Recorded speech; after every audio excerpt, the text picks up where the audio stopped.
তোমার ধ্বংস হোক।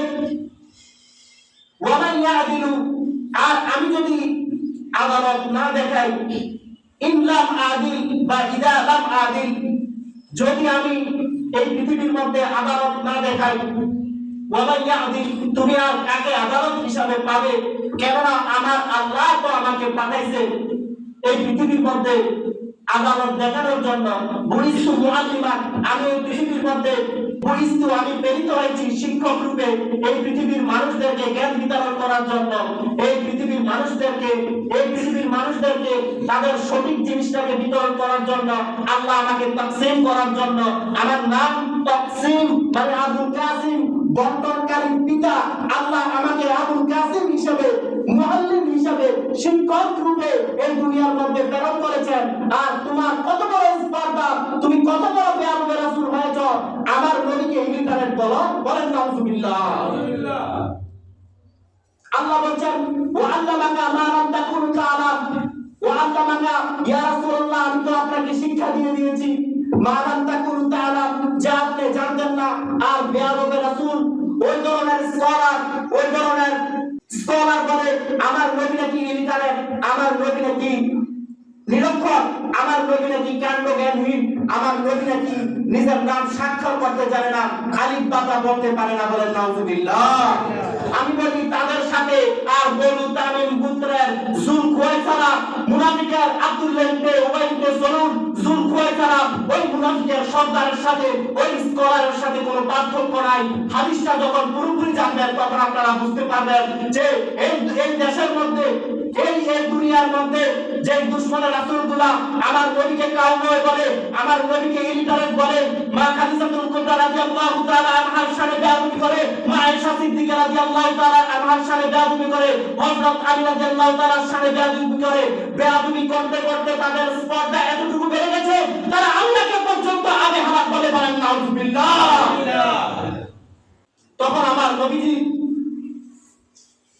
বলল সাহাবা, ইয়ানি ক্বালা রাসূলুল্লাহ সাল্লাল্লাহু আলাইহি সাল্লাম, রাসূল সাল্লাল্লাহু আলাইহি সাল্লাম বলছে, ইয়ালা হে মানব তোর ধ্বংস হোক। ওয়া মান ইয়াদিল, আমি যদি আদালত না দেখাই, আমি যদি ন্যায় পালন না করি, ইদা লাম আদিল, তাহলে এই দুনিয়ার মধ্যে তুই কাকে আদালত সম্পন্ন হিসাবে পাবি, বলেন সুবহানাল্লাহ।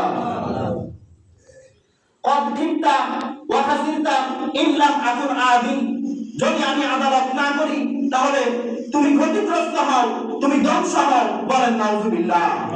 ফাকারা ওমর, তখন ওমর রাদিয়াল্লাহু তাআলা তরবারি নিয়ে উঠা বলতেছে, ইয়া রাসূলুল্লাহ, হে আল্লাহর রাসূল, ইজান, আপনি আমাকে অনুমতি দিন, ইজানলি, আপনি আমাকে অনুমতি দিন, ফিহি আদরিবি উনুকাহু, আমি ওই মালাউকের উনুকাহু, তার গর্দানের মধ্যে, তার গর্দানটাকে মাটির মধ্যে পাড়াই দেই, ইয়া রাসূলুল্লাহ, ইজানলি, আপনি আমাকে অনুমতি দিন, বলেন সুবহানাল্লাহ।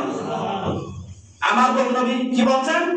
ফাকাত, তখন আমার নবী সাল্লাল্লাহু আলাইহি ওয়াসাল্লাম বলেন, ফাকাত লাহু, হযরত ওমর রাদিয়াল্লাহু তাআলা কে বললেন, দাউহু, তাকে ছেড়ে দাও, ইন্না লাহু আসহাবান, আর জেনে রাখো দুনিয়ার মধ্যে তার এমন কিছু, দুনিয়ার মধ্যে শেষ জামানায় পর্যন্ত আসহাবান, তার এমন কিছু বন্ধু বান্ধব থাকবে, তার এমন কিছু বন্ধু বান্ধব থাকবে, ইয়াহকিরু আহাদুকুম সালাতুহু মা সালাতিহি ওয়া সিয়ামাহু মা সিয়ামিহি।